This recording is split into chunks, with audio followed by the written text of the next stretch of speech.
Hello and welcome to Insight Live, the expert's take. I'm Jason Rader. I'll be your host today as we talk about a very interesting topic, FinOps, or what we call cloud financial operations. I've got a couple of experts that are going to help us lead the conversation today. We've got with us Joseph Miller, who's a business development manager for Microsoft Partner Management here with us at Insight. And we have Marcus Barton, who's our national principal architect for FinOps. Welcome, guys. Why don't you tell us a little bit about what you do here? Joe, why don't you go first? Yeah, sure. Thanks for the opportunity first, Jason. I'm relatively new to the FinOps practice, but I am extremely excited about the opportunity because it really, I've been in IT now for 25 years, and it really takes the client's partnership to a whole nother level for us to be able to go in there and really help the client get a better understanding of their long-term strategy and ongoing tactics to just cover their expense management for cloud and their overall IT. So I'm pretty excited about that. Marcus? Awesome. Go ahead, Marcus. Yeah, Marcus Benson. I'm our national principal architect for FinOps on our national cloud consulting team and work with a lot of our enterprise clients to help them better understand their cloud spend and put in a practice so that they can effectively manage their spend ongoing. Also help to develop our go-to-market offerings in the space and provide thought leadership on FinOps. Awesome. So for those of you who are joining us who don't know what FinOps is, let's kind of broach that subject right off the bat. So I think, when I first saw FinOps, I was thinking some financial, obviously Fin is for financial, but I was thinking of like in the financial sector, kind of like HIPAA is for healthcare kind of stuff. Tell us what FinOps actually is. Yeah, so FinOps is really an evolving practice and discipline that is at its core a cultural practice. It enables organizations to get better value out of their cloud spend by helping those disparate cross-functional teams like engineering, finance, and technology collaborate and make better data-driven decisions in the cloud to be more cost-effective with their spend. Got it. And I can see why, Joseph, from a Microsoft angle, you're interested in this topic, right? Because it sounds like, first of all, I do want to say, don't people automatically do those things when they're doing cloud? I mean, it seems like it's a thing that should happen, but I know that it doesn't always happen, right? Yeah, the challenge is, a lot of organizations that are shifting from, that CapEx model to an OpEx model into the cloud, it really changes things in how you need to think about your role in the organization when it comes to accountability of spend. FinOps is, by nature, a practice that is a shared accountability model. So it requires participation from really all different areas of the business, and a lot of times those teams aren't necessarily talking to each other. So that FinOps team is a central team that comes in and provides value and best practice recommendations to those disparate teams, and tells them what their responsibilities are when it comes to managing their spend in the cloud. And that could involve governance, tagging requirements, certain naming standards, maybe a specific provisioning process that captures all of the metadata and requirements that the organization needs. Jason, like Marcus said, we used to buy technology like you shop for a 10-year-old. You hold up a shirt that's 3 sizes too big and you say, oh, you'll grow into it, right? Once it became 70% utilization, you went shopping again.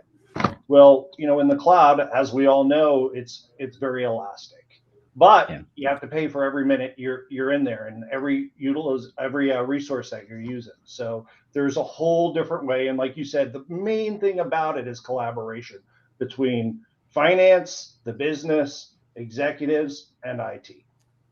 Yeah, and I would say a big piece that's missed by a lot of organizations is the cultural piece and the organizational change management aspect of switching from capex into an opex model, and that requires a lot of careful planning, preparation for that change, analysis of potential resistance to that change, executive sponsorship, a lot of the OCM buzzwords that you hear. Yeah, I think, in my experience, businesses, I think in everybody's experience, probably everybody embraced the cloud, kind of that, oh, it's elastic, like you said, Joe, hey, well, we could just expand and contract as we need. Well, oh, if we're spending too much, we'll contract, right? We'll make it smaller. And they weren't, that isn't as easy as it sounds in the marketing materials there. And I think, also you get different parts of the organization that got engaged earlier than others and showed results. And then people kind of got rallied around that. And then I think, that sticker shock of the first month's bill after everything's all kind of engaged, or the 10th month's bill after everybody got engaged and the sprawl happened and you have multiple accounts and all of these things going on, it gets to be crazy. And I think, as we do consulting these days, we talk about these transformations and all of these things. This is one of those pure, in my opinion, one of those pure transformative things for an organization. You really can't get there with just one part of the organization playing this game. Is that fair to say? Absolutely. Yeah, it's a team sport and requires buy-in from really any user of the cloud in the organization. Yep. So what do you guys think? And I'm tossing some stuff out here we didn't even talk about before this, but what do you think if I'm somebody, so if you're a senior leader out there, this is the call to you, right? This is how you get engaged and can actually, work some stuff out from a financial perspective and get the data that you need to make those decisions and prove your points from a financial perspective and, save money along the process. But what if you're somebody who's in the dev side or in the infrastructure side or this, and you recognize this? How does this benefit those guys kind of at the bottom? How is there a bottom up methodology related to this? 100%. This is a real true team sport. When you think about it, before when there was a purchase made, a procurement person or a manager in IT would go out and make that purchase and then give it to the team, and the team would utilize that resource in any way they saw fit. Well, now the actual usage, the spend is actually going out to the engineers that are using it. Every time they light up a server, every time they light up a resource, that's cost that's going to the bottom line. And so it's getting the most value out of every dollar you spend. Yeah, and I can tell a quick example, customer story. Please, a client that we were working with, a Fortune 50 oil and gas company, had an incident where, we were in the middle of a FinOps engagement. So the timing was great because we had a tool in place with anomaly detection and some alerting capabilities. But we had an engineer that ran a POC right before Thanksgiving and was testing some VM scale sets. And they accidentally typed in, instead of 16 for the max scale set size, 166. So they scaled out 166 VMs, forgot about them, and left them on for the Thanksgiving holiday. We got an alert on Thanksgiving Day saying, hey, you had a $15,000 day over day increase in VM scale sets. You might want to investigate that. So because we had that, that process in place, we had the inform phase at least, mostly complete, where they had the right visibility, the right tools in place, some alerting. And so they were able to take care of that a day after it happened, rather than after the Thanksgiving break, where it could have been 5 to 6 days of $10,000 to $15,000 in overspending. That is a great example. Yeah. That's, those kinds of things, I think, some people might be horrified at the $15,000. I'm thinking that could have been $150,000 with the blink of an eye, and you don't find out until you get your bill later on, right? Yeah. That's awesome. So I think, one of the things, if you're, from security perspective, frameworks, ISO 27001 and those kinds of things, that costs money to play that game, like to acquire the framework. One of the great things about FinOps is that it's open source, right? Absolutely. Yeah, FinOps is an open source foundation. It's owned by the Linux Foundation. You can get certified. There are practitioner certifications, engineering certifications. So whatever your job role is and whatever your role in FinOps is, there's a training out there for you to, go over what your responsibilities are in that role, and some best practices and how you can be a good team player in the FinOps space. Yeah, I think about, why did this have to exist? I think this is. And I went to the website, checked it out. It's really awesome. Everybody should go and check that out. It seems that there was such a vacuum, I think, for this kind of knowledge. it's kind of classic consulting in my opinion, but it was one of those things that needed to get very targeted for this particular use case. And I think they did a fantastic job here. I mean, it really is well done. I mean, it's not like, they're trying to hide it behind this, sign up for our newsletter kind of thing that happens sometimes. It's like right on the front page. Open And license. I love it. Yeah. Creative Great. Commons licensing. It's a brilliant thing. And I think, again, it's in everybody's best interest for this to kick in. I mean, it's not just a Microsoft thing. We mentioned Microsoft earlier, but it's an everybody thing. I mean, this really is kind of like the appropriate discipline being applied to this thing that has kind of grown in a unwieldy kind of way. And hey, here's the discipline and something to kind of link to, kind of like Six Sigma or some of these other things that have been in the past. This is the thing related to doing cloud from a management perspective in a way that everybody wins. Go ahead, Joseph. I was just going to say it's your practice too. So it's an ongoing thing that you will start at one level and you will always increase the value to yourself, to your organization. And I think, like we have been talking about, you're really kind of starting at cost optimization, right? You're looking at bills, you're looking at the cost of things, but as the practice goes along, it gets into how are you leveraging the value of the resource to actually make money, right? Exactly. And or make faster decisions, right? Be getting the data from your resources to be able to provide to the decision makers so that they can make fast, effective decisions that's going to help your bottom line, not only in cost, but increase revenue and margin. Yeah, you nailed it, Joseph. FinOps isn't about saving money. It's really about making money for the organization and making sure that you are maximizing your investment, in the cloud. So the beautiful thing about FinOps is it's a cloud agnostic framework. So it can be applied to Azure, AWS, GCP, whatever the public cloud provider of your choice. And it's really, that set of best practices that can be applied. Now, each provider will have its own optimization levers and things like that you need to really understand at a per provider basis, but the core principles of FinOps are agnostic to a cloud provider. Love it. And so when we talk about things like this, sometimes it gets kind of nebulous where people can't kind of understand. I mean, this is all sounds like apple pie and awesome. How do we actually get down to the things you mentioned tagging earlier? Like, give me an example of like, how does this actually make sense to the business? And it sounds like that's probably a good starting point.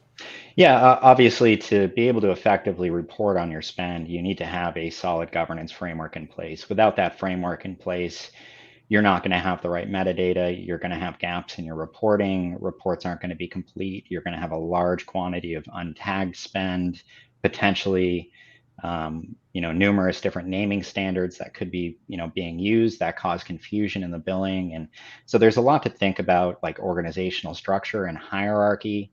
How do you structure your management groups from a FinOps perspective? Because FinOps is something that should be definitely brought into that discussion when you are building out that architecture. How you tag, obviously, that goes directly into how you're building out your management groups. That allows you to be more prescriptive with automation, automatic tagging, and take some of those tasks out of the engineer's hands, because that's another big issue too, is this governance in this framework and all these tags. This adds to what those engineers need to know and understand and include in their day-to-day activities. So if you can automate as much of that as possible and take that out of the hands of the engineers through good naming standards, good provisioning processes that are locked down, that include all of those tags, then that just becomes, back of mind to them. And you're still going to have that, excellent visibility and reporting that you require. Yeah, I think as a scout leader, be prepared is another great motto to have here in this practice. And just like SecOps or DevOps, it's more about planning, execute, right? The more the greater value you're going to gain, right? And to be able to look at everything holistically, especially when you're looking at rate adjustment and things like that, it really kind of gives you a really good perspective and knowing where to gain the value of that dollar spent. And let me say that FinOps is really still in its infancy. I mean, there's a lot of organizations out there that are still struggling, even with a FinOps team in place, because this framework is really not a one size fits all. Every organization is going to have different challenges, different organizational challenges, politics, things like that that they have to work through that can sometimes be roadblocks to success. I say it a lot about security. There's no macaroni and cheese recipe for it. Even in the same vertical with the same technology, it could be deployed and operationalized completely different depending on how the organization runs. And I think that's exactly how this has to align as well. It's got to go with how the organization works, which means, again, everybody's got to play this game to get the maximum value out of it. Mhm. The FinOps Foundation, really does understand that, and there are some really great, shared use cases and shared challenges that you can, look into within the FinOps framework. Things like identifying and dealing with shared costs. That's a challenge that there's not necessarily a right answer for. It's just you have to pick your model and go with it and develop it. Um, Things like getting engineers to take action, that's going to be different in every single organization depending on how that organization is structured. So there's a lot of good ideas on the FinOps Foundation website, but it's not something that I guess should be followed to a T, because it's not going to work for everyone. So. Sure. Yeah. So obviously it's a journey. I think, one of the cool things about a journey like this and the true transformation I think that it takes is there are good benefits that you reap just from the organizational aspects that go into realizing something like this, getting people talking, getting people to agree on common naming, organizational structures and those kinds of things, that helps in a lot of other parts. So I think, I love the idea of FinOps from that perspective, because a lot of things can kind of go together in this, but it is one of those things that from the top down leadership all the way down, everybody's got to kind of play this game. Yeah, and a lot of organizations are struggling just from a headcount perspective today, because there's not a lot of folks with FinOps experience out there. So a lot of organizations are starting with one individual that's responsible for FinOps, and how do you manage that? That's a lot to take on for one individual when you have to kind of be that quarterback between all of these different teams, that communication lead, but also developing your policies and strategy and looking for optimization opportunities and flagging those and chasing those down. So we've seen a lot of growth from a FinOps team perspective over the last couple of years. Enterprises are really starting to realize that, a FinOps team is not just one individual that sits on a cloud center of excellence. It's usually a group of individuals from the cloud COE, from the governance team, from finance, from engineering, from the operations and automation teams that need to put some of these things in place. So it's really, it's something that needs to be thought about, up front, but also you need to look at, what are our roles in the organization and who needs to contribute to this. And that's typically that MVP team that starts taking on those responsibilities. And it's typically a life cycle maturity of crawl, walk, run. Most organizations don't dive in and do everything all at once. They focus on a few high priority items, get their feet under them, maybe get a cycle of FinOps under them through that inform, optimize, and operate phase. And then they start understanding where some of the gaps are and where those next focus areas are to build out that roadmap.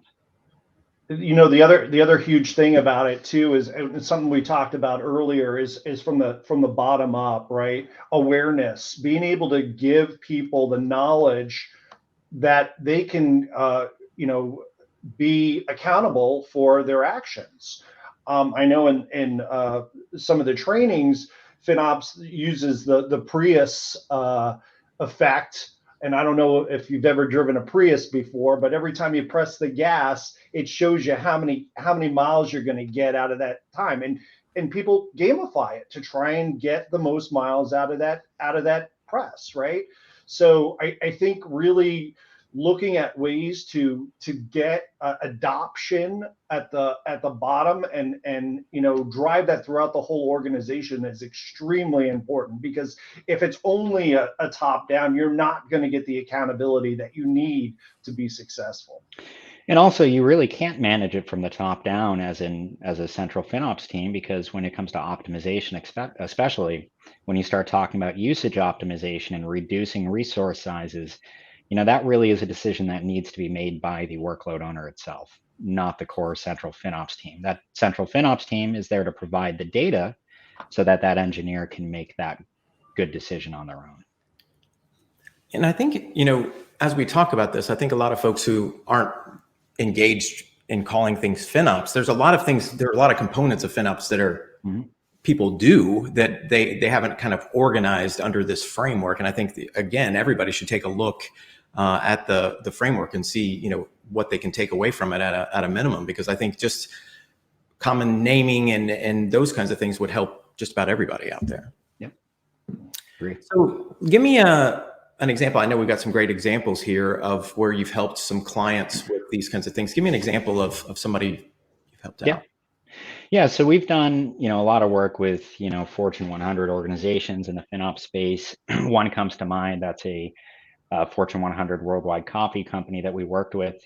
They had a challenge where they had explosive subscription growth. They started in the cloud early, before Azure really even had a semblance of resource management. So management groups didn't exist. Tagging didn't exist. Resource groups didn't even exist when they started. So the only barrier for spend in financial management was subscriptions. So everyone got their own subscription. So we came in, they had around 650 subscriptions across their organization. We worked with them to create a strategy on how to consolidate those subscriptions in a way that made sense to their organizational hierarchy. We worked with them to gain better visibility of their spend. Because of that subscription sprawl, they had no idea who was using what, if they were optimized. So we put in a custom Power BI reporting solution for them to report on their Azure spend, as well as some different optimization reports that we created for them to keep an eye on different areas that they could, reduce their cost. We help them optimize their current resources, put in governance pieces like tagging policies to automate some of their tagging that they needed based off of things like naming standards of their subscriptions. So we were able to automate a lot of that for them. And then we actually, we overlaid organizational change management as a work stream in this as well, which really, made everything stick.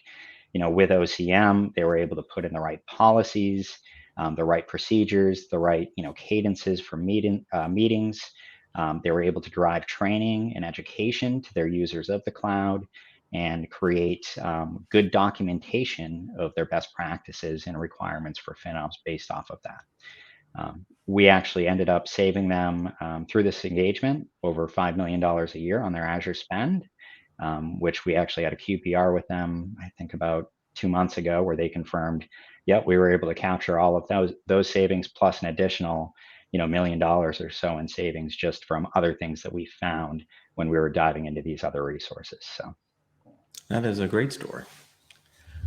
Well, so I think, from that perspective, it sounds like everybody should be doing this. Like, I don't have anything better to say than that. I mean, everybody should take a look at this. I think, some folks have probably been a little battered and bruised through the journey. And I think, a new framework's out, a new approach proven that, again, got to get engaged on. What are kind of some, where do folks start? That's probably final word on us. I'll go to Joe first, and then we'll finish with Marcus. Where should people get started? Yeah, one of the things that we've been talking about is a lot of folks that are already out there in the cloud, or they have got a substantial infrastructure in the cloud that they're kind of in a reactive mode to get into FinOps and get their, try and understand what their spend is and trying to gain the most value. There's a lot of opportunity for folks that are transitioning into it to really kind of like prepare first before they get in. It probably ends up being a lot less costly if you're starting off with those railroad tracks before you have to go and transition to another set, right?